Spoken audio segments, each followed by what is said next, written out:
important that Republican senators under leadership of Senate Majority Leader McConnell get health care plan approved after 7 years of Obamacare disaster must happen.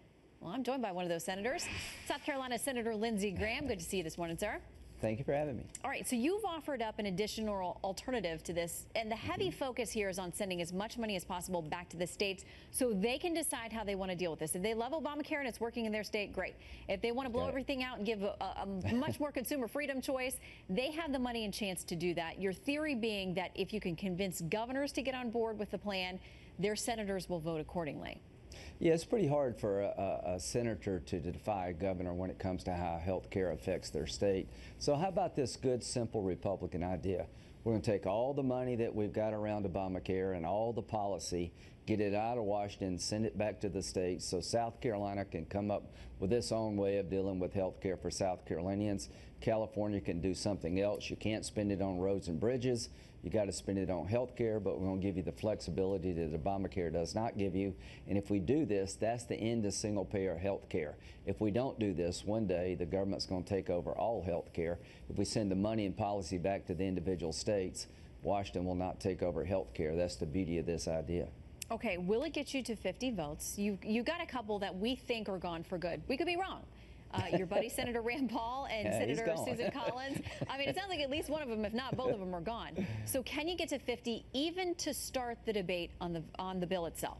I don't know. I hope so, because Mitch's new idea is much better. It repeals the individual mandate, repeals the employer mandate. Ted Cruz's provision is a good one, that you're not locked into buying just an Obamacare policy. If you're 22 and you want to buy something other than the Obamacare policy, you can. So this is much better. There's still concerns about the bill. Here's what I hope we can do as Republicans: offer an alternative to Obamacare that makes sense and will actually help people. Here's what makes the most sense to me. The government closest to the people is usually the best government. How about the idea that health care closest to the people is usually the best health care? If we block grant this back and allow states to do their own thing with some limitations, you got to take care of sick people, you can't spend it on roads and bridges, I bet you this, some Democrats will have a hard time going back home and telling their constituents, I don't trust you and our governor and our state house to run health care. It's got to be run by some person in Washington. That's a pretty hard lift for some of these Democrats. All right, let's talk Russia, too. I know you think we haven't been nearly hard enough on them as we should be.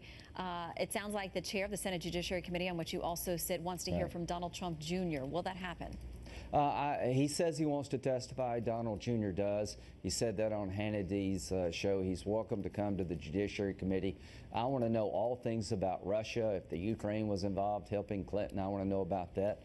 France is our friend. Great meeting with the French president, with President Trump.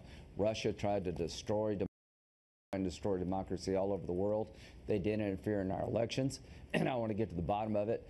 Donald Trump Jr. says he wants to tell his side of the story. I think that would be a good idea, and he'd be welcome to do it in the Judiciary Committee. All right, and what's this about you making some comments yesterday at Hill Country Barbecue, one of my favorite places in D.C., by the way.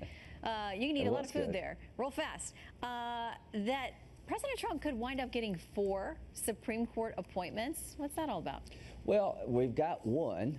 We've got a couple of conservatives who may decide to step down and let a younger conservative to take their job. All I can say is that the Supreme Court vacancies that are to come in the next 2 or 3 years, maybe they won't be any, but they could be 3 or 4. So this is a big deal. I was telling those young Republicans that our party needs to deliver on health care.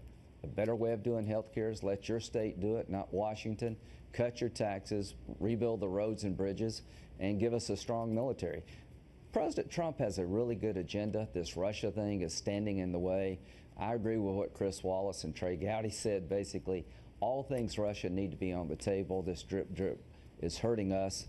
So at the end of the day, the Supreme Court is very much in play in terms of the number of justices that could be replaced in the next 4 years. You know what happens when you say things like that. Speculation starts. All right, Senator, keep us up to date on health care, your plans, how it all shakes out, and have a great weekend. Thank you very for your much. time. In a moment.